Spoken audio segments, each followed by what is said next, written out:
Hi, I'm Louis Ortiz on behalf of Expert Village, and I'm back to show you the chicken strips that we fried. And they're done, so I'm going to go ahead and pop the lid.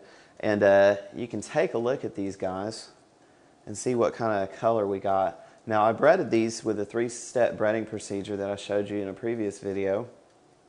And the finished product should look like this. The last breading that I placed on these was a seasoned breadcrumb that has garlic and herb in it. And you could have just as easily used straight flour again if you wanted. So you would dip them in the flour, then the milk and the egg wash, and then back in the flour again. But I like the crunchiness of the breadcrumbs, plus they're seasoned, and it just provides a much nicer texture and a nicer color on these guys. So here's the raw product before it was fried, obviously, the before, and then here's the after. And we've got a nice even color on these guys. Again, I cut those the boneless, skinless chicken breast into even strips so that it would cook evenly for you and come out real nice and tender. Okay? So that's the finished product, and it's time to enjoy them.